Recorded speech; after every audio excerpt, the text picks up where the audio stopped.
Olá, olá, boa noite.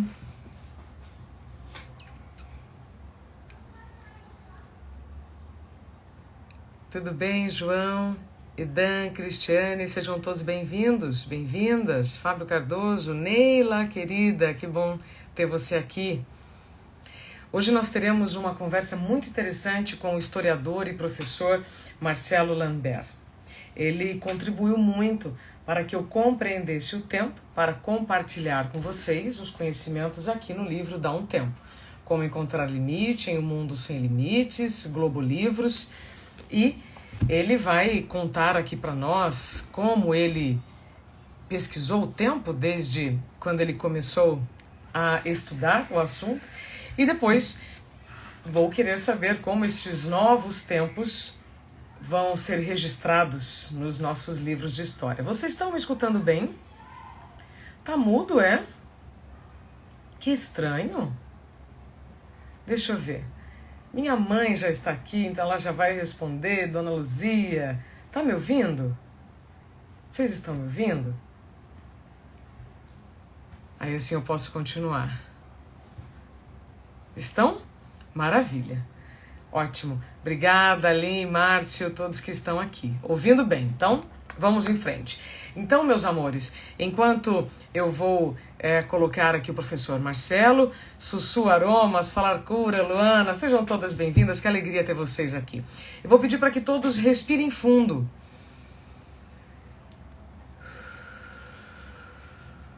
Mais uma vez.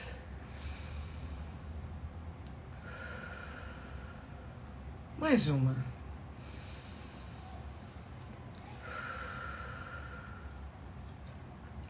O que eu estou pedindo para vocês, apenas para respirar, que eu costumo dizer que o intervalo entre a inspiração e a expiração é o que nós chamamos de tempo. Porque o dia que a gente inspirar e não expirar mais, será morte. Nossa, Isabela, por que você está falando isso no início, né, da live com o professor Marcelo? Porque a gente vai falar de tempo, do nosso tempo, o que estamos fazendo com o nosso tempo. Então, nada melhor do que pedir para vocês chegarem aqui, corpo e mente, porque estamos indo de tela em tela, de assunto a assunto, que às vezes o nosso corpo está aqui, diante do telefone, diante do computador, mas o nosso cérebro ainda está em outro lugar. A nossa alma está chegando. Então, como diz no interior, né, Érica, que está sempre comigo lá na Resiliência Humana todas as manhãs, vamos chegar, vamos respirar, tá bom? Deixa eu já ver se o professor está aqui. E já vamos começar, Marcelo. O professor é sensacional, tô vendo que teremos alunos aqui do professor. Tudo bem, Marcelo? Tudo jóia, tudo ótimo. Como você está? Muito melhor agora, tô Que bom. animadíssima para nossa conversa. O tema é legal, muito importante.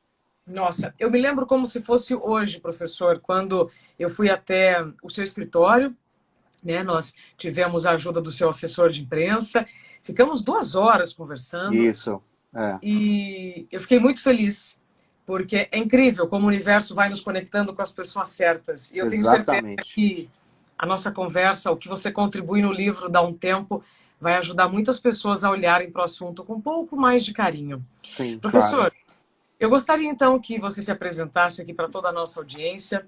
Essa live vai ficar gravada, tá? Então, para quem sabe que, para quem conhece alguém que gosta do tema, mas não pode assistir agora, tudo no seu tempo, depois fica gravado. Professor, a Claro. palavra está com você. Bom, boa noite a todos, sejam todos bem-vindos, né, para mais essa live. Eu sou professor de História, Sociologia e Filosofia e também Geografia. Uau. Sou escritor, né, tenho alguns livros escritos e estou em processo aí de criação também, porque quando a gente pega gosto da coisa, a gente não consegue parar, né? E exerço Concordo. também, um trabalho muito intenso também na área de palestras. Vários temas, várias discussões, mas a história, né, não desprezando nenhuma das outras áreas que eu trabalho, mas a história é a minha grande paixão. Então, a minha primeira formação foi História, e há mais de 30 anos, e hoje, né, eu estou aqui com você discutindo sobre algo que para mim é muito importante. Professor, quando começou a sua paixão pelo tempo? Bem, é uma história muito complexa, porque eu sempre fui fascinado pelo tempo. Isso é uma coisa que eu nasci com isso. Então, desde muito jovem, eu sempre me interessei em tentar compreender o tempo, né? E também por escutar muita gente falando sobre isso, e principalmente sobre a fala de que o tempo está passando muito rápido, que a gente não dá conta do tempo, e que a gente faz 18 anos, de repente a gente já está com 40, com 50, e esse fascínio ele foi acontecendo. Mas, de fato, eu acho que a minha primeira reflexão, apesar de muito jovem, muito imaturo, foi com 9 anos de idade. Uau! Quando eu me interessei por arqueologia, e naquele momento eu pedi para o meu pai se ele podia me dar um livro sobre o tema, sobre arqueologia. Obviamente ele achou estranho, né? Porque não havia nenhuma conexão com ninguém da minha família, nem com o mesmo, nem com meu pai. E ele me deu um presente, e é um livro chamado Convite à Arqueologia, e nesse livro tinha um capítulo sobre a civilização maia. E ali eu defini minha carreira. Tanto é que eu me especializei em civilizações pré-colombianas, eu tenho uma especialização em América Latina, e acabei pautando boa parte das minhas pesquisas de campo e trabalho em relação à civilização maia. E, na minha opinião, a civilização maia é uma das civilizações que um dia ocuparam esse planeta, que mais se preocupou em entender o tempo.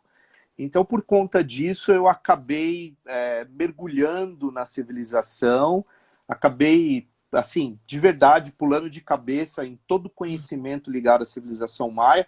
Tanto é que um dos livros que eu escrevi é sobre a civilização maia. E lá eu falo um pouco sobre o tempo também. Então, de forma objetiva, a civilização maia foi a civilização que abriu para mim a possibilidade de buscar talvez um significado mais real sobre o tempo e uma compreensão maior de como eu devia lidar com a questão do tempo, né? E partindo disso, então, eu comecei a ter uma vida, pelo menos tento ter uma vida pautada dentro de um viés de pensamento diferente. Não o tempo retilíneo, mas um tempo circular, um tempo onde presente, passado e futuro está um pouco misturado, né? Não há muito essa divisão entre presente, passado e futuro. E a minha profissão, historiador, quer dizer, tem tudo a ver com o tempo, né? O historiador é aquele que busca no tempo respostas para as coisas boas e as coisas ruins da nossa sociedade, do nosso mundo, enfim. Então, eu sou apaixonado por estudar o tempo, para pensar o tempo no cotidiano das pessoas, no meu cotidiano e, claro, nas civilizações. Perfeito. Nossa, preciso escolher muito bem a pergunta que eu vou lhe fazer agora para aproveitar o nosso tempo. Eu poderia seguir aqui vários caminhos, professor, então eu vou escolher mais um pouquinho da civilização maia. Tá. Porque quando nós temos oportunidade de visitar o México, Chichén Itzá, né, eu percebi ali uma paixão deles pelas estações do ano. Isso. Né? E agora nós já estamos na virada do inverno para a primavera. Isso. O que você mais tem para nos dizer sobre quando você fala presente, passado e futuro? Estão juntos, inclusive Santo Agostinho, eu até coloco no livro, né? O correto seria presente do passado, presente do presente e do futuro, né? Mas na civilização maia, o que você considera, professor, que foi muito importante e que ainda está sendo muito utilizado como um marcador de tempo para a sociedade atual? Existe algo? Olha, na verdade, eu acho que até foi legal sua pergunta para eu poder esclarecer algumas coisas. A civilização maia era tão fascinada pelo tempo que eles construíram mais de 30 calendários. E esses calendários, eles eram retilíneos e circulares. Eles tinham dois muito importantes, que é o Raab, que é o terrestre, e o Tzolk'in, que é o santo. são ciclos diferentes. O cívil ele vai respeitar mais as questões dos ciclos de estações do ano, períodos de chuva, mudanças climáticas, e o santo ele tem todo um caráter ritualístico. Mas o grande objetivo desses calendários, a grande palavra é harmonização do tempo, né? Harmonizar o tempo e a conexão das pessoas com essa harmonização. E hoje, vivemos aí 2012, né, um grande equívoco onde muita gente dizia que o mundo ia acabar, que é um grande absurdo, em momento algum os maias falaram isso, né? Eles falavam em final do mundo para o início de um novo mundo. Na verdade, a compreensão de mundo que eles tinham, na verdade, é o que a gente chama de ciclo. Então, é fechar um ciclo, começar um novo ciclo, e não há nenhum documento, estela, códex, nada que disse que ia acabar em 2012. Mas tem uma questão muito interessante que eu trabalhei muito em todas as... Eu visitei mais ou menos e trabalhei mais de 100 zonas arqueológicas da civilização maia. Uau. Então eu fiz uma expedição no México inteiro, América Central. Então todas as cidades de grande importância, até algumas menores, falando sobre a questão do tempo, por que eles colapsaram, enfim.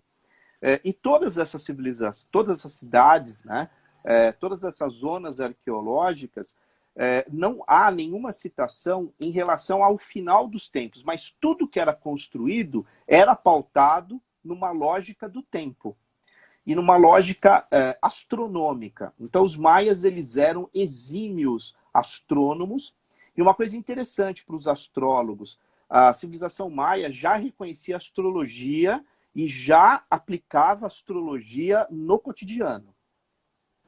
Quer perguntar? Eu quero só fazer aqui uma observação, professor.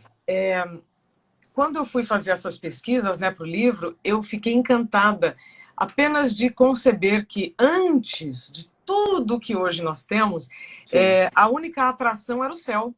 Então, os astrônomos, a raiz da astronomia foram dos nossos ancestrais que observavam os ciclos da Lua, o movimento das estrelas, não é? Sim. Porque ainda tem gente, professor, que acha que astronomia é uma coisa desnecessária. Imagina. E não, né? Pelo contrário, essas civilizações, elas entendiam a astronomia como algo vital. Por quê? Porque a partir do momento que havia uma necessidade objetiva humana de sobrevivência, eles tinham que conhecer a estrutura da mecânica astronômica que influencia de forma direta no planeta Terra, né? Então os maias eles tinham essa preocupação, tanto isso é fato que todas as cidades da civilização maia, eu já fiz um estudo sobre isso, há no mapa, na topografia da cidade, uma conexão com muitas delas com o céu da noite que o projeto foi idealizado. Da estação do ano. A disposição da pirâmide tal, do templo tal, está em conexão com o céu daquela noite do projeto. Por isso que eles conseguem produzir vários fenômenos em cima dessas pirâmides, desses templos, enfim, pautados no Sol, na Lua e vários ciclos, justamente em função dessa perfeição da análise astronômica. Mas o legado, quando a gente fala em tempo, que eu acho que para mim é muito importante, é que uma das cidades maia, há uma citação de que 2012 seria o final de um ciclo novo, o início de um novo ciclo, mas seria o tempo da mulher. Olha. E não mais o tempo do homem. E aí, sabe que isso sempre me chamou muita atenção, e agora eu estava vendo um artigo já um tempo atrás, eu acho que umas 3 semanas atrás, falando que os principais países que lidaram com a pandemia com muita eficiência, tinham mulheres à frente. Né? Eu vi.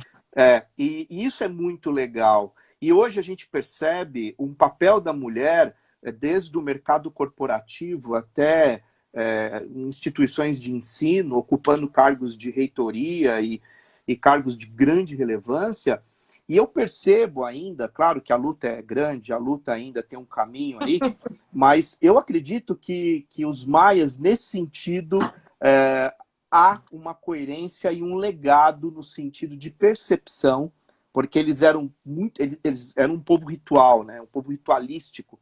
Sim. Então tudo tinha que ter um sentido para eles, porque o tempo era sagrado, né? O tempo era absolutamente sagrado.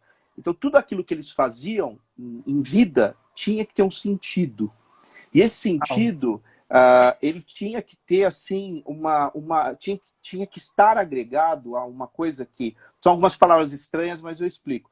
A um deus, porque eles eram politeístas, né? Acreditavam em vários deuses, e um dos deuses mais importantes era Kukulkan, que significa serpente emplumada.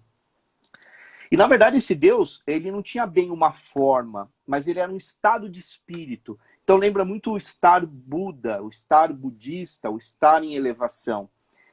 E uma das formas de atingir Kukulkan era exatamente entender primeiro que o tempo era sagrado e fazer com que todas as atitudes humanas fizessem sentido, né?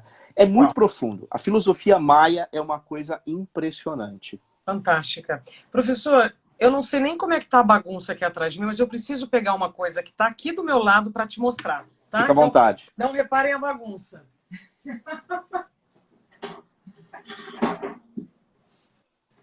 Eu quero lhe mostrar isso aqui.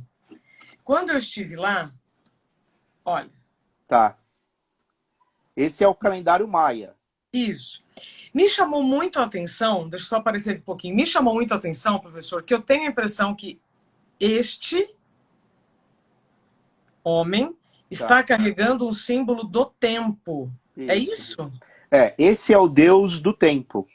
Ele é aquele que carrega o peso do tempo. Então, se ele para, o tempo para de girar, ele para de acontecer. Então, veja que ele é circular, esse símbolo, né? E cada símbolo desse é uma unidade com o número de dias, e ele é o Senhor do tempo. Então, ele é uma deidade, ele é um Deus que carrega o tempo nas costas. E por coincidência ou não, né, eu carrego esse símbolo, né? Eu tenho a tatuagem desse símbolo. Olha, não sabia. Gente! Porque então, é a relação mais profunda com o tempo, que é a ideia da circularidade, e aí teria que ter, assim, uma live só para eu explicar esse calendário, porque sim. ele tem todo um significado, cada símbolo tem um significado, cada deus remete a um imaginário abstrato, e esse centro, né, é exatamente o Senhor do tempo. É a ideia do Senhor, aquele que carrega o tempo nas costas. Então eles faziam vários rituais, tal, porque o tempo não pode parar. Essa engrenagem não pode parar. Então, e aí essa tatuagem tem, na verdade, para mim, até um agradecimento a essa civilização, porque graças a eles eu consegui fazer todo o meu trabalho, né? Então é incrível esse material. Professor, eu me lembro que quando eu tive acesso, né, a este desenho pela primeira vez, eu me emocionei demais. Eu estava no início das pesquisas, né, do livro, e eu me emocionei demais. Eu não entendia o significado, mas eu fiquei espantada, emocionada, porque ver um homem carregando o tempo, né, nas costas, com tantos outros símbolos em volta, é evidente que a gente se perdeu muito no meio do caminho, Sim. né, professor? Porque o tempo da natureza, pelo que os astrônomos lá do Observatório Nacional e físicos, né, que são os guardiões do tempo preciso aqui do Brasil, junto com o tempo do mundo, eles me disseram que o tempo da natureza continua igual. Sim. Né? A Terra não está girando mais rápido em torno do próprio eixo, nem do Sol, certo? Confirma? Sim, perfeito. É isso. Mas nós estamos querendo fazer muito mais coisa com o mesmo tempo, não é? Esse é o problema. Eu acho que existe... E aí vem uma outra questão, na minha opinião. Eu acho que hoje nós vivemos num mundo ansioso, né?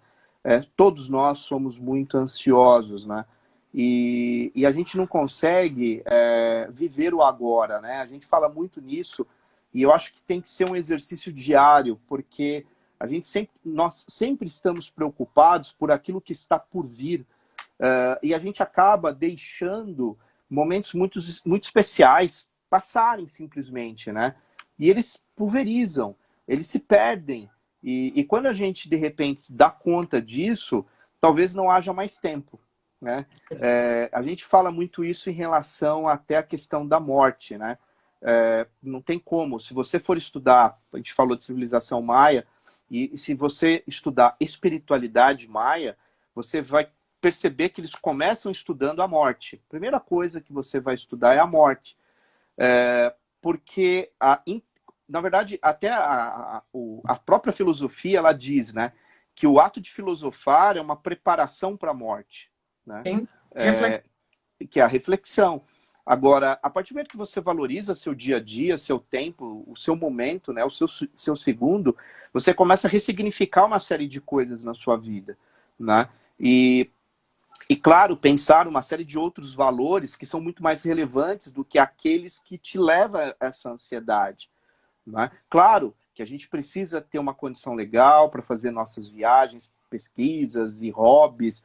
Ser feliz também, né? Poder fazer coisas que você gosta, tal. Mas você não pode ser escravo de uma busca que, de repente, começa a perder o sentido, né?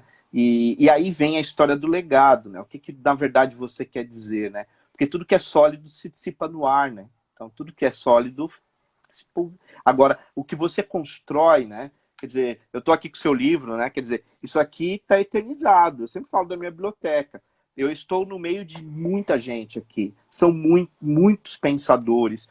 Pessoas que pararam ali um tempo para dividir com alguém, para dividir com a humanidade aquilo que ele pensava, né? E a gente tem que aprender, eu acho que a fazer um pouco mais isso. A gente não escreve mais, a gente não olha mais o céu, né? A gente não consegue mais se conectar com a natureza, a gente não consegue mais fazer isso, né? E é uma demanda social, é uma demanda do capital, né? A gente sabe que é uma demanda de toda essa estrutura econômica que a gente vive, né?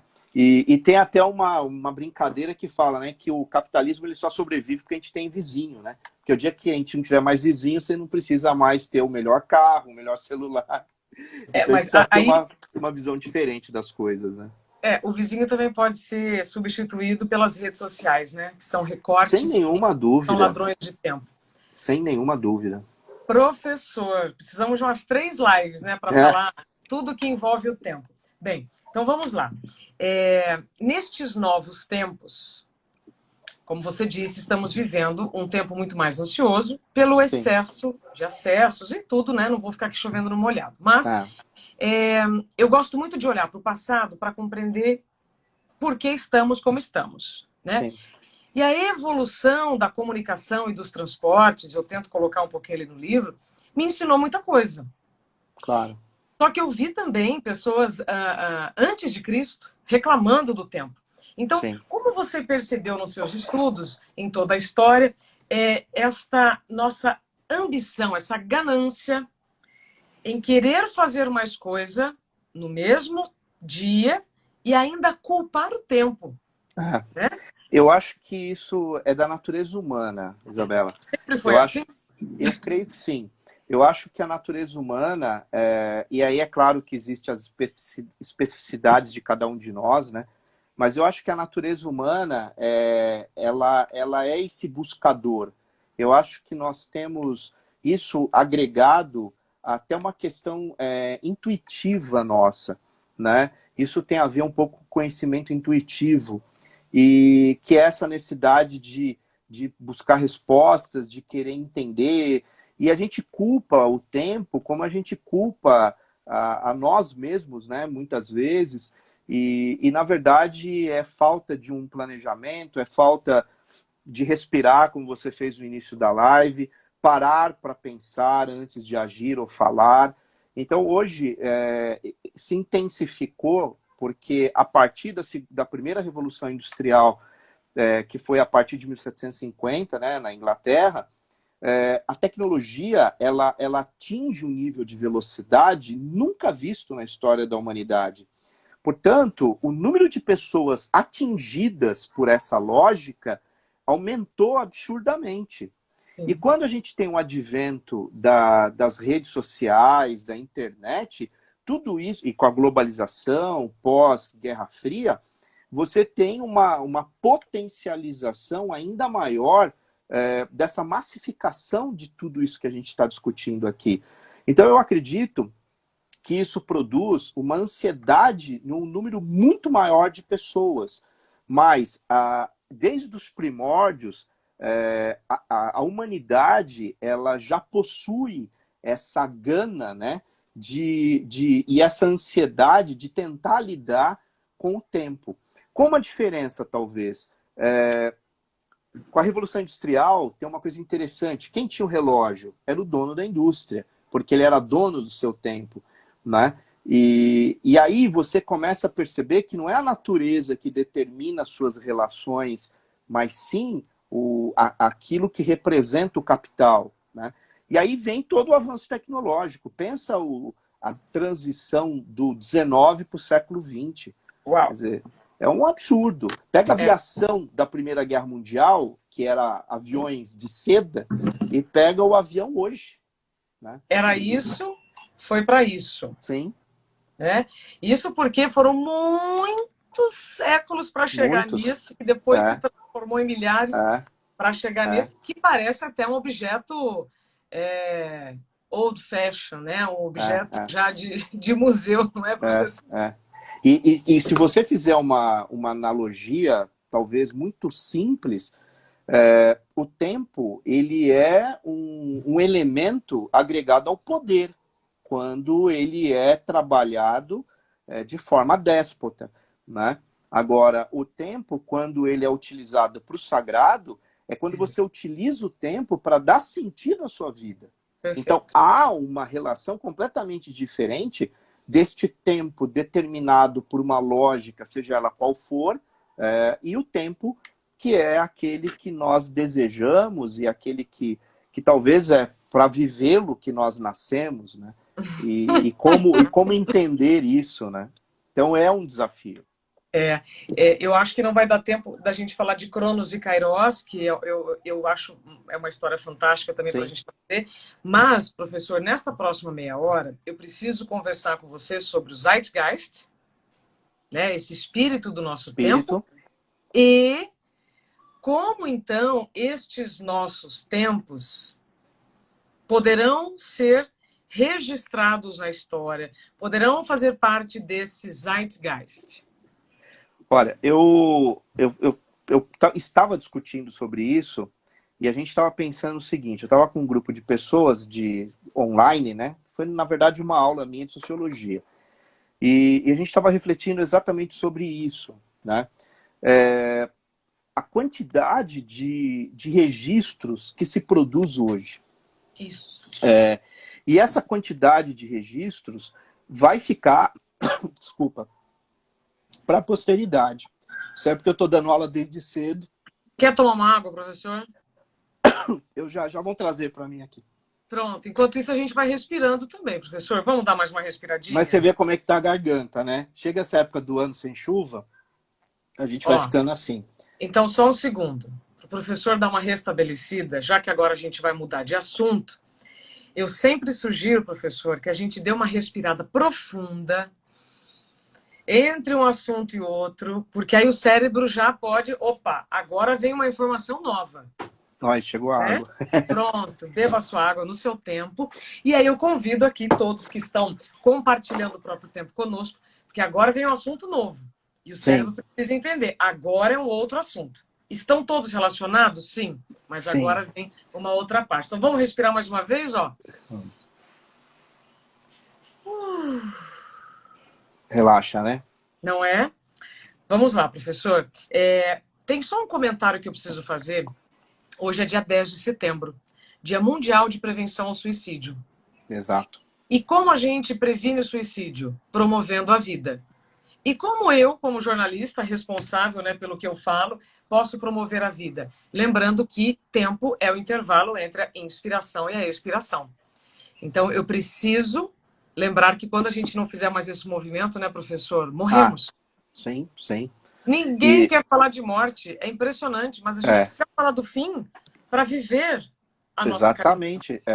por isso que eu disse, a própria filosofia, ela é um exercício diário de preparação para a morte, né? Isso não é ruim, pelo contrário, é uma vida reflexiva, é uma vida onde você tem atitudes filosóficas coerentes, né? Responsáveis. É, Agora, em relação à questão dos registros, isso. a gente está vivendo uma sociedade hoje onde absolutamente tudo está ficando registrado. Porque nós temos de tecnologias as mais avançadas que está na sua mão, que você pode registrar um fato, um momento, até um momento histórico, você pode, sem querer, estar registrando. É verdade. Né? E depois, futuramente, isso pode vir um documento, porque uma fotografia é documento, uma carta, um Incrível. e-mail, um WhatsApp, tudo é documento hoje. E querendo ou não, a fotografia que você tira, a imagem que você registra, a mensagem que você envia, aquilo que você posta, aquilo faz parte de uma história que é a sua e dentro de um contexto coletivo que é o mundo que você vive.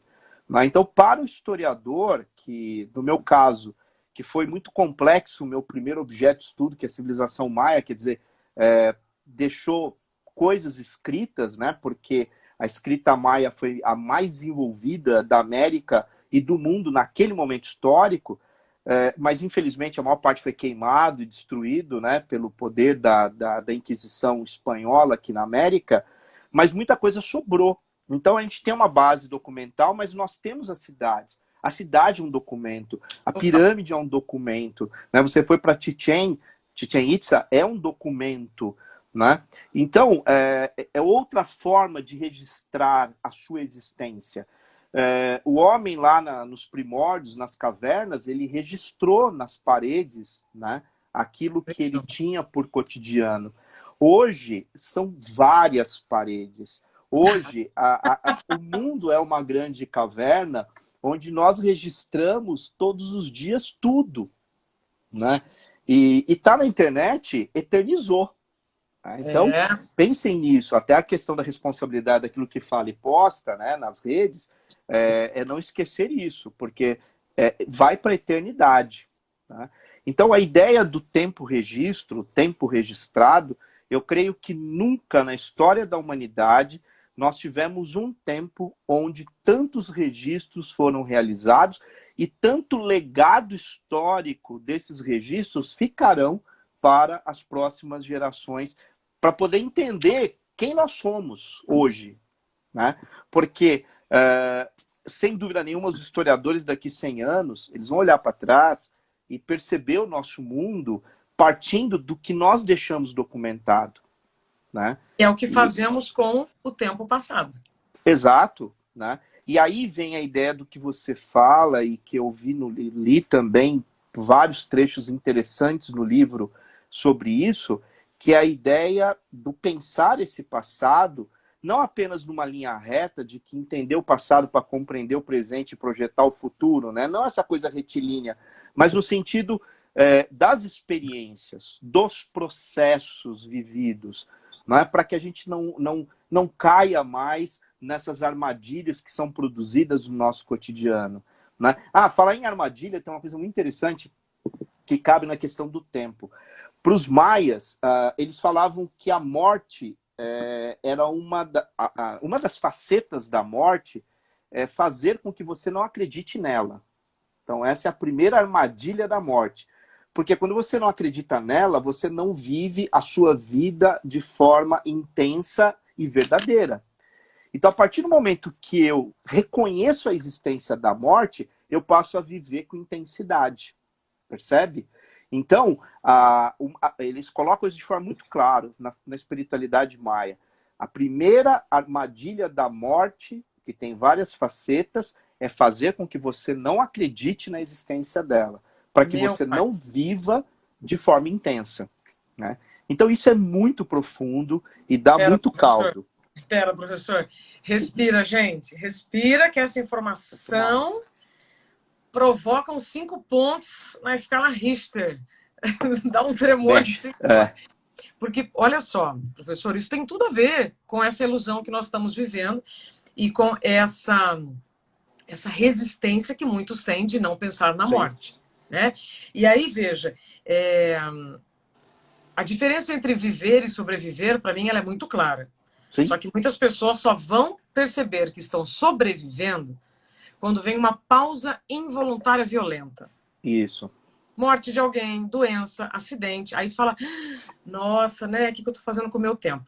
Mas aí isso é muito rápido, aí já volta pelo piloto automático. Então, esta armadilha eu acho que muitos estão caindo, né? Porque sem dúvida. se eu não quero falar da morte, eu vivo minha vida de maneira irresponsável. Seria isso?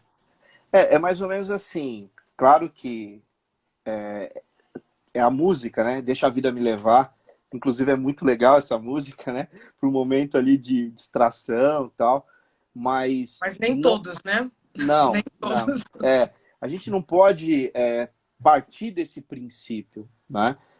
Pelo contrário, nós temos que entender que o tempo ele é nosso, né? Eu tive uma experiência muito, mas muito interessante que eu acho que vale a pena dividir com você.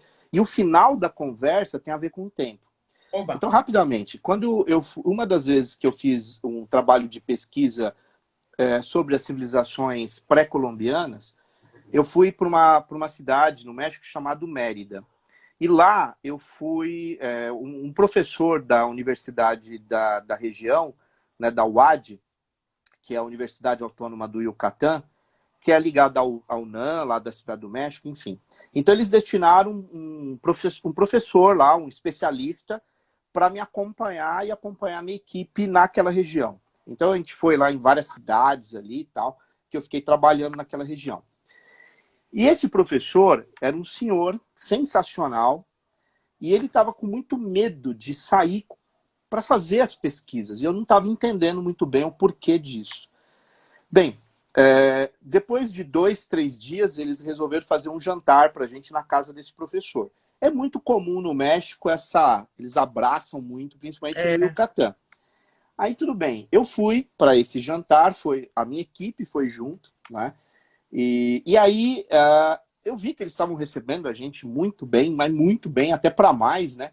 Aí a gente descobriu que, na verdade, aí foi quando ele revelou no jantar, que ele estava com um câncer muito grave e que ele tinha tirado um tumor muito grande do corpo e ele estava com síndrome do pânico, estava com ansiedade, etc, etc, e ele estava afastado. E quando a universidade, quando a gente, daqui do Brasil, a gente conectou com eles lá e eles destinaram uma pessoa para nos acompanhar, eles colocaram esse professor porque seria uma forma até de tentar curar esse professor de alguma forma. E eu não sei por que cargas d'água, ele entendeu que a gente era a cura. E nós tivemos, assim, viramos amigos, ele é responsável por todo o intercâmbio lá no México e tal, pelas universidades, a gente virou amigo e tal. E ele falou uma coisa para mim no final, que foi assim, a gente estava caminhando pro hotel, em Mérida, ele falou assim para mim, Marcelo, aprenda uma coisa, el tiempo não perdona. Ele falou assim, o tempo não perdoa. Então vive. Ele falou assim, vocês têm que viver com alegria, com intensidade. Ele falou assim, não permita que o tempo passe a ter significado depois de um acidente, um câncer, um problema, seja qual for, uma perda, né, muito grande de uma pessoa que você ama. Então é isso. O tempo não perdoa. Então, professor, agora eu fiquei aqui encafifada. É igual quando eu ouço, estou correndo contra o tempo. E aí eu falo com muito respeito, não, você está correndo contra a sua agenda. Porque o tempo não está contra ninguém. Não, ele é estático, teoricamente, apesar de volátil. Professor, eu vejo assim, nós somos mais de 7 bilhões no planeta. Que ganância, tipo, quem eu penso que eu sou para achar que o tempo está contra mim? Mas, nossa, gente, tem mais 7 bilhões, ou seja, o tempo não está contra ninguém, nós é que ficamos correndo contra os compromissos que nós queremos fazer. Mas aí, professor, deixa eu só voltar nessa frase que este professor falou para você, quando falou assim, o tempo não perdoa. Na verdade, o tempo, ele não ignora o que nós fazemos. Então, nós vamos viver as consequências do que nós fazemos. Sim. É igual quando diz que o tempo cura tudo. O tempo vai curar se você fizer algo neste Que, tempo, que né, para permita aquela isso. cura. Faz sentido isso? Lógico que faz. É mais ou menos assim. Nós não podemos atribuir, uma coisa que me incomoda muito, quando atribui à natureza questões humanas. Quando, Então, por exemplo, acontece uma determinada situação e aí você fala, não, a natureza se vingou. Não, a natureza não se vinga. Vingar é algo que faz parte do ser humano, da natureza humana. Então, não atribua à natureza situações típicas da nossa essência. E quando ele fala, quando ele pensa, né, e a gente discutiu isso, a ideia do tempo não perdoar, foi através de uma compreensão de que a morte existe. Então havia um contexto para a gente pensar assim, bom, o tempo está aí. Então não deixa ele passar, é. porque Ixi, Maria. Pera lá. Deu uma travada aqui na tela do professor. Se estiver me ouvindo, professor, pode sair e voltar. Deixa eu ver se o professor volta. Deixa eu até habilitar aqui os comentários para que ele consiga voltar.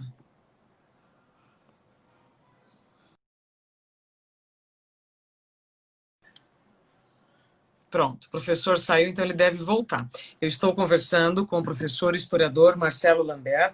Estamos falando sobre história, estamos falando sobre o presente, um pouco do passado para a gente compreender o que está acontecendo e também o futuro. Ele já disse que esses nossos tempos serão marcados por registros nunca antes, né? Nunca tivemos tantos registros e que nós precisamos, inclusive, gente, olha o Pablo Torres aqui, ter muita responsabilidade com as nossas pegadas digitais, com o que nós estamos publicando, porque não é só meu, não é só individual. Nós estamos colocando informações e registros no coletivo. E isso vira uma pegada digital, isso vira um documento. Muito interessante esse raciocínio do professor. Deixa eu ver se ele consegue voltar. O professor já está voltando, tá? Tudo bem, professor. O professor teve ali um problema com a internet, né? El tempo não perdona. Então, gente, a gente estava... Olha, sou Jack Alves, né? Maravilhosa live. Realmente, quando a gente para pensar, isso é muito interessante. Como a gente volta a ter entusiasmo, como a gente volta a ter esperança. Quando a gente está no piloto automático, é muito ruim. A gente se cansa mais, a gente reage de uma forma pior. Então, é muito bom saber que vocês estão aqui, parando para pensar um pouquinho no que vocês estão fazendo com o tempo de vocês. A gente fala de tempo o tempo inteiro, não é? O tempo da live, o tempo do banho, o tempo de viagem. Mas dificilmente a gente para pensar no nosso tempo.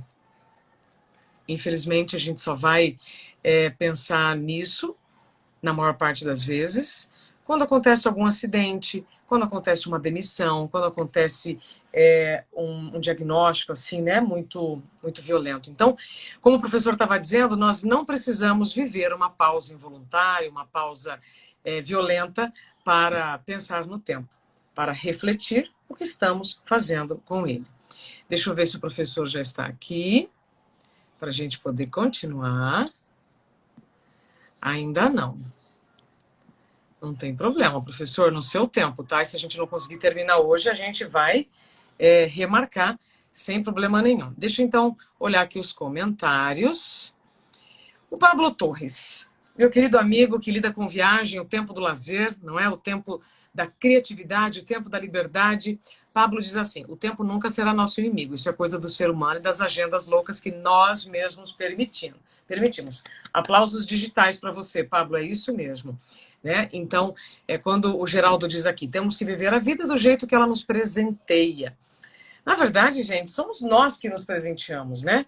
Uma coisa que eu falo aqui todos os dias, é o mantra da Isa. Se coloque na agenda. Um pouquinho de cada vez, até que você vá tomando gosto, até que o seu corpo vai percebendo que, olha, o mundo não parou se eu parei. Ah, então eu posso descansar. E quando eu digo comece por um pouquinho para depois aumentar, é para que vocês também não se cobrem e não se culpem, porque nossa agenda não está como está de um dia para o outro, né? Nós estamos já há muito tempo preenchendo essa agenda loucamente. Então, precisamos fazer essa mudança de pouquinho em pouquinho, tá? Ó, o professor Marcelo agora conseguiu voltar. Esse é o zeitgeist do nosso tempo, tá, gente? O espírito desse nosso tempo precisa da internet, né, professor? Putz, desculpa, Imagina! infelizmente deu uma falha de energia mesmo, Eu não foi nem vi. só a internet. Piscou e aí a internet foi embora. Mas vamos Pronto, lá. vamos. Você estava dizendo do seu professor, o tempo não perdoa, e aí partindo então, né, para as nossas, já para uma reta final, você estava dizendo, não adianta culpar a natureza por atitudes e comportamentos nossos. Exatamente. Uma coisa que eu acho que a gente tem que começar a fazer e travar uma discussão pessoal é o que de fato é de nossa responsabilidade. Creio que hoje há uma tendência muito grande em culpar sempre o outro, né? Em tudo na vida, em tudo. Não estou falando só em relação a essa questão do debate sobre o tempo, mas eu creio que já passou do tempo de, enquanto civilização, a gente promover às pessoas um debate sobre o ato de se responsabilizar sobre as nossas ações e nossas atitudes. E acima de tudo, né, buscar coerência nas nossas ações. Eu sempre bato nessa tecla.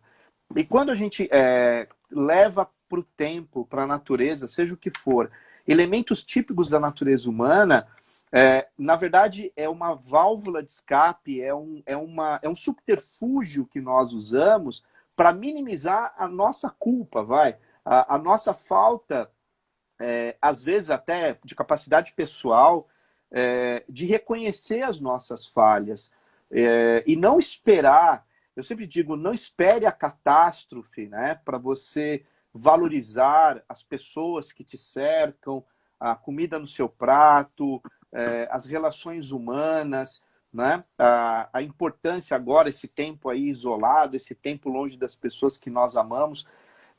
Gente, nós temos que parar para pensar nisso, né? Nós temos que parar para refletir. Não dá para sair igual, não dá para sair igual, né? Isso. Até porque eu estou vendo esse tempo, pelo menos para mim, isso é uma experiência pessoal. Dias difíceis, né? Porque o meu ofício é lidar com gente o dia inteiro, né? E hoje não está acontecendo isso, pelo contrário, todas as minhas aulas são remotas, todas. Tudo, né? E não é igual, não tem a mesma qualidade, não tem, porque não tem a emoção do estar junto, sabe, tem aula, tem momento que você até se arrepia. A educação traz isso, né? Porque você se emociona com aquilo que você está fazendo. Então a gente precisa refletir, né? Mas ao mesmo tempo, nós estamos podendo também ficar em casa, talvez para reavaliar algumas outras coisas, né? Em relação a tudo na vida. Eu sei que é triste o que a gente está passando, mas vamos tentar também oportunizar isso para uma mudança de comportamento humano, né? E respeitar aqueles que perderam, né, os seus queridos, suas queridas, né, nesse momento de pandemia, mas que a gente possa, enquanto civilização, eu acho que isso é fundamental. Enquanto civilização humana, que a gente consiga construir um mundo melhor, né? E que a gente não fique culpando aquilo que não se pode culpar das nossas falhas enquanto sociedade. Eu acho que isso é fundamental. Né? Eu sempre digo, não é o cachorro que ataca, né? É o dono que está por trás do cachorro que não soube educar, né? Então, quer dizer, não é o indivíduo é a mesma coisa. Se eu tenho uma criança mal educada, tem um porquê, tem uma origem, tem uma razão, Opa. né? Tem uma razão. E a gente precisa começar a reconhecer um pouco mais essas questões. Perfeito. Professor, nós temos aqui pouco menos de 10 minutos. Para quem está chegando agora, eu vou só dar aqui uma relembrada. tá? No que Ótimo. nós já falamos, para que você faça as conclusões. Então, nós já dissemos, o professor já confirmou que o tempo da natureza está igual, né? A Sim. Terra não está na garupa de uma moto a 100 km por hora. Não, não. Não adianta culpar o tempo pela nossa inabilidade, né? Pela nossa loucura de querer fazer mais coisas, né? Não adianta culpar ninguém. Esse nosso zeitgeist, esse nosso espírito do tempo, então, é Do marcado por tempo. uma quantidade de registros tremenda. Então, professor, muita responsabilidade naquilo que nós divulgamos, porque não é mais individual, né? Eu não escrevo mais num diário. Não, Eu não. agora publico e tudo fica coletivo, não É, é? é. E você contou uma história muito interessante de um professor que você conheceu no México, que, na minha opinião, Marcelo, quando ele diz que ele viu em vocês a cura, me veio na mente a palavra entusiasmo. Eu acho que o entusiasmo nos cura. Sem O dúvida. entusiasmo, ele nos mostra que fazemos parte de um universo infinito de possibilidades, e a história Sim. mesmo mostra isso, não é? Sim. Ah, eu não sei se eu já te falei isso, mas teve um momento na vida de Colombo, quando ele foi, depois que ele volta das Américas, ele acaba preso, depois ele perde todas as suas posses, enfim. E ele tem um momento que ele é questionado por um grande inimigo que ele tinha na corte espanhola, que foi inclusive o responsável pela América chamar América e não Colômbia, né? Porque foi Américo Vespúcio homenageado aqui para a América. E ele olha para a janela uma grande construção em Granada e esse cara começa a questionar, falando que ele não era nada, que ele não ia ser nada. Aí ele pega no braço desse Sanches, com raiva, e ele olha e fala, olha tudo que está aqui fora. Tá vendo essas construções, esses templos, essa cidade? Ela só existe porque existem pessoas como eu que sonham. E pessoas como você, ninguém vai lembrar na história, porque você não construiu nada. E esse momento, porque eu li os diários de Colombo, né, por conta da minha especialidade em América, e lendo, até tem essa citação num livro muito bom também do Todorov, que é a questão do outro, tal, que até é leitura obrigatória dos meus alunos de América. Tem aluno aqui que eu sei, deve estar lembrando desses livros. E aí, se você parar para fazer uma conexão com o tempo, tem absolutamente tudo a ver. Porque a ideia de você sonhar e construir e materializar esse sonho tem uma conexão com a administração do seu tempo para poder realizar isso. Então, se você tem sonhos, se você tem objetivos, metas, também há um tempo para você chegar nesse objetivo. E o grande problema hoje é aquele cara que sai da faculdade, ele já quer ser diretor, né? Ele já quer chegar chefe. E a gente precisa de um tempo para maturar. Tudo na vida precisa de um tempo. Então, Tudo. é bíblico, né? Há tempo para colher, há tempo para... Eclesiastes. Sim. Então, é um conceito histórico, é um conceito assim, milenar, que todas as civilizações, de alguma maneira, elas tentaram deixar isso, né? E aí a gente não quer aprender, parece, né? E essa sociedade século XXI, eu gosto muito do Bauman, né? Que eu sou assim, gosto muito do trabalho dele, eu leio muito sobre o trabalho dele, eu tenho que dar aula sobre ele, né? Nos meus cursos, mas ele trabalha muito essa questão do tempo também, do tempo Sim. líquido e como que a gente está lidando com Instantâneo. isso. Então eu acho que o seu livro, né, a gente está caminhando para o final, eu quero falar mais uma vez do seu livro e Gostou, indicar seu livro. professor? Gostei muito e assim, eu acho que é um livro que pode acrescentar muita coisa e pode trazer paz, para que a gente possa, assim, ter um ponto de partida importante para começar a pensar o tempo de outro jeito, de outra forma, né? E, claro, valorizar a vida. Porque eu acho que quando a gente valoriza o tempo, nada mais é do que valorizar a vida, né? E a gente precisa valorizar a vida, gente. A gente precisa valorizar isso, porque é o nosso maior patrimônio. Não há outro patrimônio mais relevante do que a sua própria vida. Porque através dela, você ajuda as pessoas, você muda o mundo, você constrói coisas, você faz tudo que você pode, né, pensar através da sua vontade, da sua luta. E é claro, né, num país tão difícil como o Brasil, com tão poucas oportunidades, eu acho que a gente também tem que deixar isso claro, que a gente também tem que oportunizar mais ao povo brasileiro a capacidade e a condição de entender melhor o tempo para poder viver melhor, né? Porque o povo brasileiro, infelizmente, é muito sofrido. Sim. Mas o tempo, o ato de respirar, que é o que nós chamamos de vida, ainda bem que é para todos, não é, professor? Isso é democrático. Se há algo que é democrático, é isso, né? Isso. Então, professor, tempo de qualidade, vida de qualidade, precisa de humildade, né? Para a gente Sem poder dúvida. parar um pouquinho para pensar como estamos conduzindo. E eu faço um Exatamente. convite para todos que estão aqui, sigam o professor lá no Instagram, Marcelo_Lambert. Lambert. Eu nunca sei, professor, se é Lambert ou Lambert. Lambert. Lambert, pronto. Isso. Marcelo_Lambert. Tem podcast, né, professor? Tem um monte de coisa. Tem um podcast chamado Café com Marcelo Lambert, tá lá no Spotify e também no Castbox e no Google Podcast. Então é só procurar Café com Marcelo Lambert, tem vários episódios, assuntos muito legais. E eu já falei, nós vamos gravar ainda um podcast falando sobre o tempo. Vai ser bem legal. Legal, a gente marca. Maravilha. Professor, obrigada pelo seu tempo e obrigado pelo tempo de todos que estão aqui. Só existem duas maneiras da gente viver o nosso tempo de qualidade, com qualidade. Nos conhecendo para fazer boas escolhas, não é, professor? Exatamente, autoconhecimento. Eu espero que vocês escolham também seguir o professor, valorizar a história de cada um e também toda a nossa história para a gente compreender como nós poderemos seguir a partir daqui com saúde. Tá saúde. Certo? Gente, boa noite. Até mais. Obrigado, professor. Mais. Tchau, obrigado a todos. Que papo bom, hein, gente? Então, boa noite para vocês. Até breve.